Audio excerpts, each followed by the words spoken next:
What is up? Happy Tuesday and happy August. It is the first day of August today. Welcome back to my crypto journey. I am your host, Rodney, and without further ado, let's get into the cryptocurrency news. So the entire cryptocurrency market is noticeably down today, whereas we've been trading sideways for about a week now.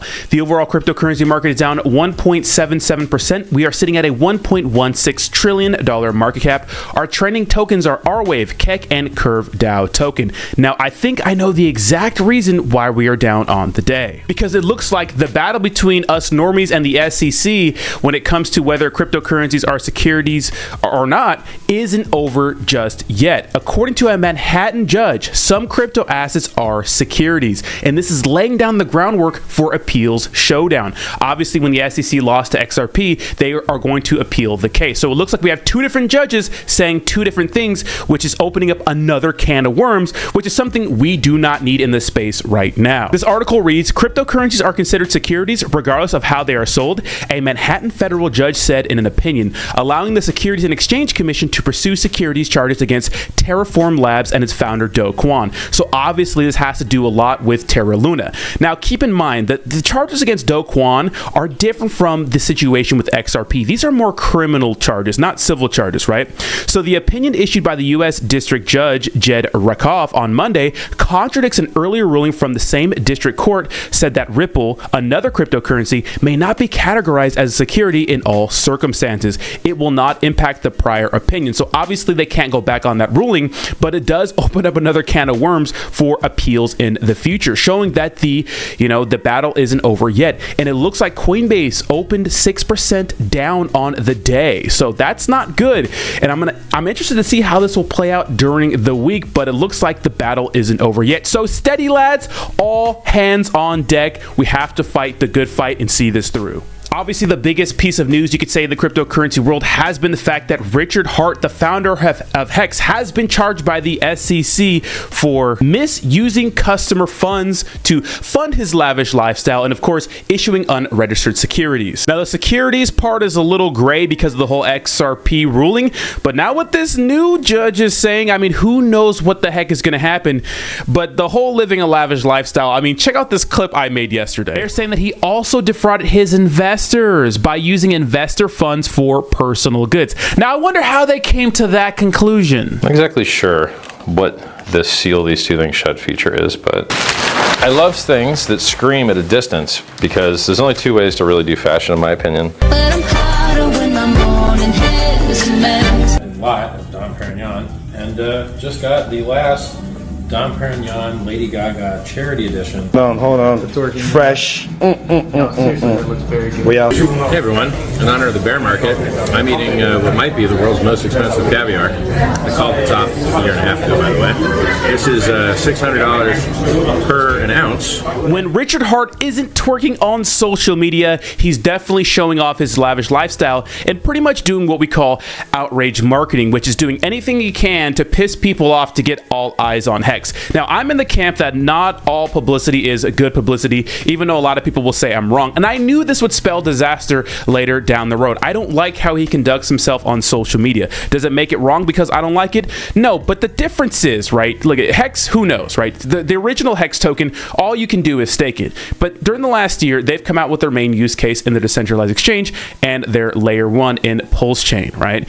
But all you could do with HEX is stake it. That's it. So you can call it a Ponzi scheme, whatever. I mean, everybody in the space makes their own blockchain and their own decentralized exchange. It's not new technology, but this guy goes out of his way to show off his wealth on social media, which pisses a lot of people off, which could have pissed a lot of people in the SEC off. So we'll see what happens.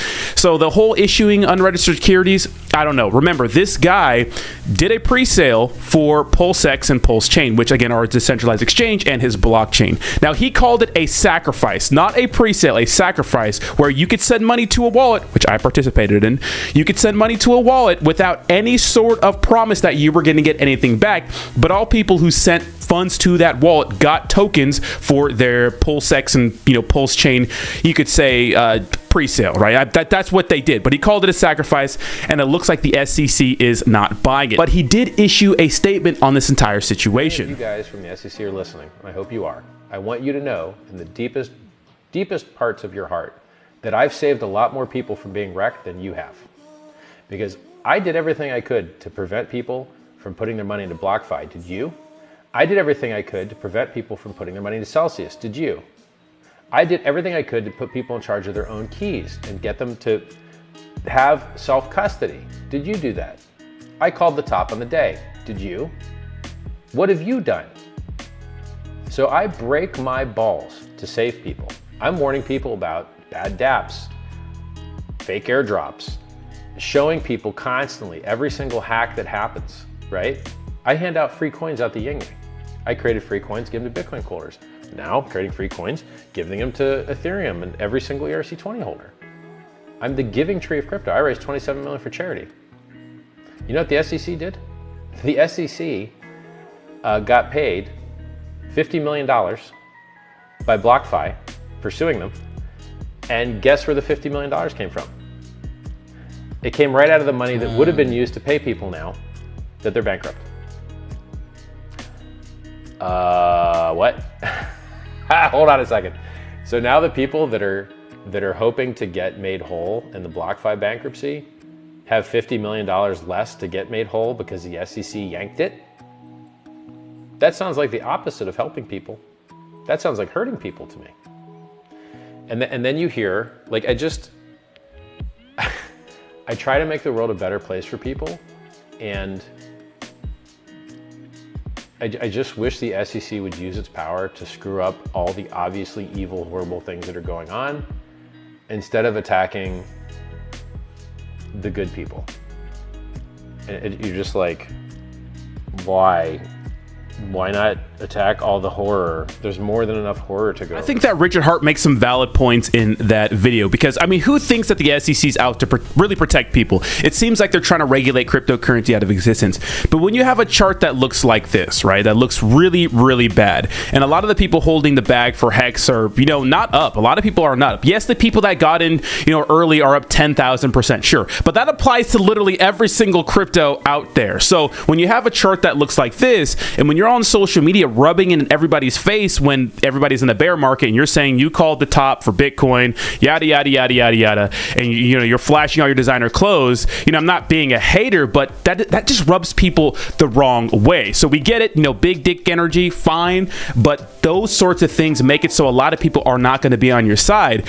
I'm kind of neither here nor there, but you can see from the kind of Twitter world that no one's really supporting this guy unless they're super crazy HEX maxis. So it's going to be interesting to see how this one plays out. Now, in Sam Bankman-Fried is still rugging people news. Now, a lot of people are alleging that Sam Bankman-Fried, on house arrest, launched a token called BALD and rugged people for $20 million plus yesterday. This was a huge kind of thing in the cryptocurrency space. And yeah, BALD token was a rug pull. So what is the proof for this? Well, there's a Reddit post that kind of connects the dots. So check this out. It's titled, "It appears SBF rugged BALD on Base chain for $20 million plus." And of course, Base is Coinbase's chain, right? It says, "It appears the wallet was repeatedly funded by FTX and Alameda Research for the last 2 to 3 years. Not super surprising that SBF is on house arrest, being investigated, and still finding ways to rug pull people. The account was first addressed to vote on sushi proposals. The original sushi dev that rugged it after the launch and later rebought the tokens was also Sam, as well as DYDX proposals." So remember, there was a huge theory that Sam Bankman-Fried was involved with SushiSwap. No one knew for sure, but it looked like it was him. So check this out. If anybody wants to know the connections, you can go ahead and plug and play these Ethereum addresses right here, right? That address deployed the BALD token on Base. The same address made 102 deposits worth a total of $242 million to this Binance customer address, which is a lot of money, and it kind of matches up, right?